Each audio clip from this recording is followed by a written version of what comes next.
Bien, bueno, nos volvemos a ver hoy 4 veces, nos vimos. Esta, les prometo que esta es la última.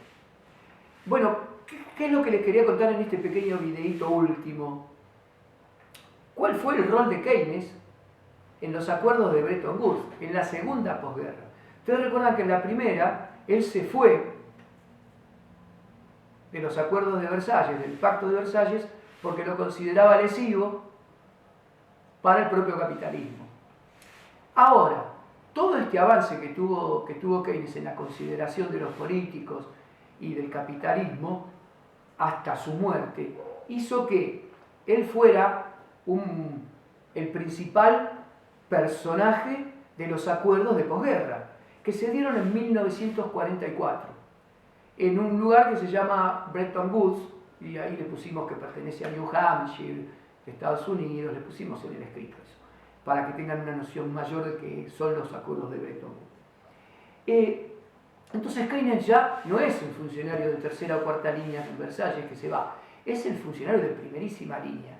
Miren, con Keynes es el que influye él y Harry White, hay que decirlo, que es el negociador más fuerte que tiene Estados Unidos, son los que influencian más en las decisiones de lo que se termina haciendo en los acuerdos de Bretton Woods.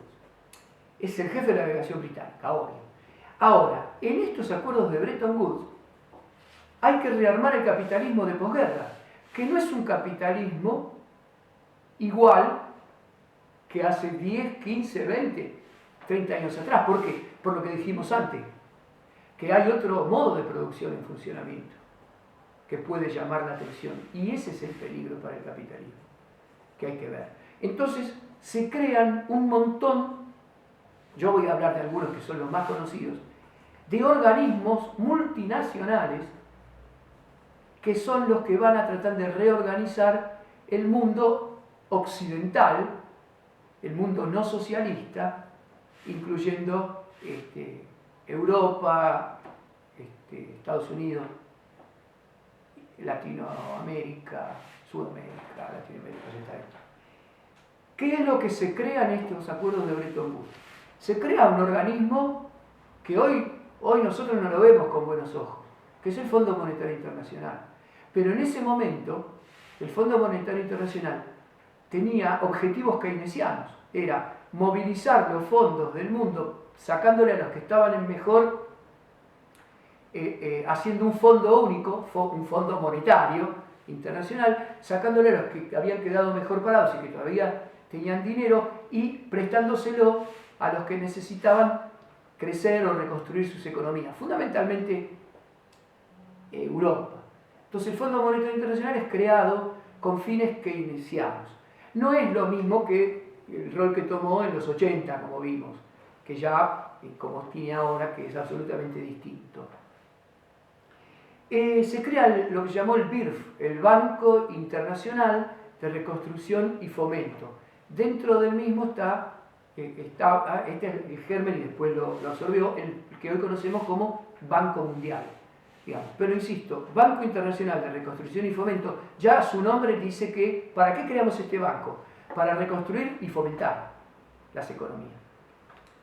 Y también se crea lo que es un germen de la Organización Mundial de Comercio, de lo que es la Organización Mundial de Comercio, que para que los países comercien entre sí con tipos de cambio medianamente equilibrados para que se reanime el comercio internacional entre todos los países. Y se resuelve aplicar el Plan Marshall, y acá surge el Plan Marshall. Entonces, ¿el Plan Marshall a dónde va dirigido? A Europa. ¿Para qué? Para su reconstrucción. Entonces, se tiran un montón de miles de millones de dólares. Si yo hoy les digo el monte, a ustedes les va a parecer poco, porque es casi un tercio de lo que nos endeudó el gobierno macrista. 17.000 millones de dólares se tiraron en el Plan Marshall a Europa para reconstruirla. Claro, eran otros dólares, no son los mismos que ahora. Entonces se reconstruye Europa para evitar que el socialismo siga avanzando, porque acá no nos engañemos, acá el tema es la supervivencia del sistema capitalista en una nueva fase, que si antes era imperialista de capital monopolista, ahora el que garantiza que, porque los monopolios no desaparecen, el que garantiza que ese capital monopolista siga acumulando es el Estado. Garantiza la reproducción ampliada de ese capital. Entonces, tampoco es que esta es una revolución socialista el keynesianismo, no, es un capitalismo con consumo de masas, por eso se habló de estado de bienestar. El capitalismo garantiza entonces así su reproducción, y como dijimos antes, acá comienzan los estados de bienestar, digamos. Y todo está bien, ¿hasta cuándo? Hasta que en el fines de los 60, principios de los 70, el empresariado y los trabajadores que se sientan en la misma mesa con un mediador que es el Estado, logran que el empresariado, cuando hay consumo, se pone de acuerdo, los trabajadores consiguen acuerdos para que sus trabajadores consuman, el Estado garantiza eso, entonces hay todo una forma de hacer crecer a las entidades empresariales, las cámaras, pero también a los sindicatos. Entonces, ahí aparece algo que es una cosa muy, muy importante y bastante perjudicial para el capitalismo, que comienzan a ver el sistema capitalista occidental, el sistema industrial fundamentalmente, que hay una merma en su tasa de ganancia. Y cuando aparece un fuerte sacudón en esta merma, en el año 74 los países productores de petróleo dan un aumento en los precios del petróleo muy, muy importante. Ese aumento en los precios del petróleo hace que aumenten los costos de producción de la inmensa mayoría de los productos industriales. ¿Por qué? Porque el petróleo era tan barato, era más barato que el agua. O sea, potabilizar un barril de agua era más caro que potabilizar un barril de petróleo. Sacar un barril de petróleo. Abundaba el petróleo por todos lados. Era tan abundante y se sacaba de tanta cantidad que todos los nuevos procesos productivos se basaron en ese insumo barato. Ahora, ¿qué pasa cuando sube el precio? Aumentan los costos. Y cuando los empresarios quieren trasladar esos costos a precios, no se les hace tan fácil, por lo que hablamos antes de la fuerte organización obrera y el Estado que no quería que se cayera el consumo para no volver a una crisis de sobreproducción. Entonces ahí se genera un problema. El capital no tiene la posibilidad de trasladar el costo hacia abajo, hacia los sectores obreros, y empieza a ver que lentamente va mermando su tasa de ganancia.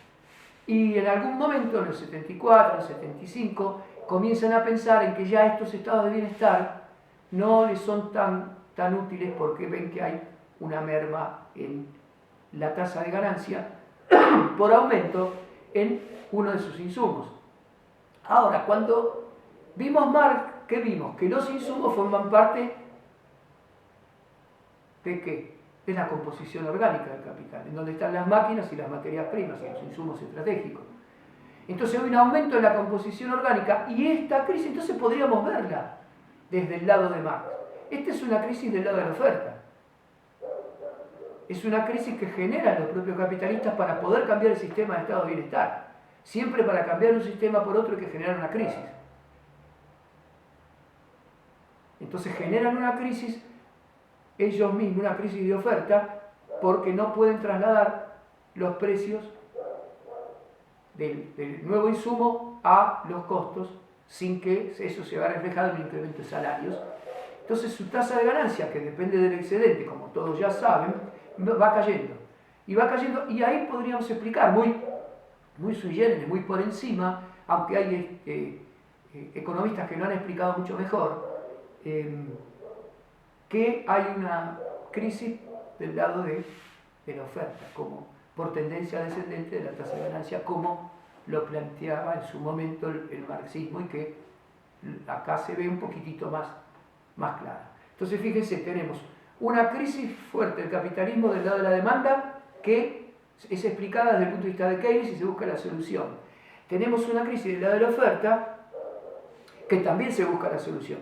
Ahora, el que busca la solución es el capital. ¿Y qué va a hacer el capital? Dice, muchachos, esto del estado de bienestar no nos conviene. Tenemos que salir del estado de bienestar. Entonces empiezan a generar acciones de convencimiento, entre comillas, a los sectores gobernantes, a los sectores dominantes, fundamentalmente de Inglaterra y de Estados Unidos. En los 80 hay toda una transición en donde aparece un fenómeno nuevo, que fue llamado en su momento estanflación. ¿Qué es la estanflación? Generan desempleo, pero aparte hay inflación. Ojo, esto no cierra con la teoría keynesiana. Los keynesianos dicen, el desempleo va por un lado y la inflación va por el otro. Entonces, no está, en los manuales keynesianos esto no tiene solución. Porque no tiene solución. No está previsto. Entonces se genera este nuevo proceso, hay una tendencia a la caída de la tasa de ganancia y el gran capital dice este modelo vigente no me sirve y hay que salir para garantizar nuestra reproducción ampliada. Entonces hay otra forma y hay que desechar las bases del estado de bienestar. En los países centrales se logró a partir de cambios en las ideas políticas, en las ideas económicas, y es donde comienza a aparecer lo que conocemos como neoliberalismo, digamos, que es una continuación del neoclasicismo porque toma con mucha fuerza la idea de que el Estado sí debe intervenir, pero para no intervenir. Después lo vamos a ver mejor esto. Es decir, tiene que autolimitarse y solo intervenir en los lugares en donde el mercado no puede acudir porque no da ganancias. Que sea la educación pública, la salud pública, la seguridad, la justicia. Eso no da ganancia, no puede ser una mercancía. Entonces el Estado va a tener que hacerse cargo de eso, mientras que todo lo que se pueda vender, el agua, la electricidad, los transportes, lo vamos a manejar nosotros, el sector privado. Así comienza la etapa neoliberal, en los 80, con este proceso de estanflación. Ahora, como decimos nosotros, bueno, esa es otra historia que la vamos a ver. La vamos a ver más adelante, vamos a retomar todo esto. Pero la idea nuestra era que viéramos cómo en el proceso histórico se fueron dando todas estas cosas y se fueron acomodando los pensamientos económicos de derecha, de izquierda o de derecha para responder a las circunstancias del desarrollo capitalista. Vamos. Así las cosas, nosotros terminamos con los pensadores hoy, terminamos con Keynes hoy y vamos a comenzar desde nuestra próxima clase con lo que normalmente conocemos como, así tan alegremente, historia económica. Y vamos a hacer mucho hincapié en nuestros modelos de desarrollo, que fue pasando con nuestros modelos de desarrollo en la Argentina, ¿sí? Y vamos a verlos en el marco de estas épocas que vimos con todos los pensadores, que también van a determinar qué políticas se van a aplicar en este momento. Así que vamos a dar por finalizado acá a los pensadores y bueno, nos volveremos a ver. Hasta luego. Gracias por la bancada.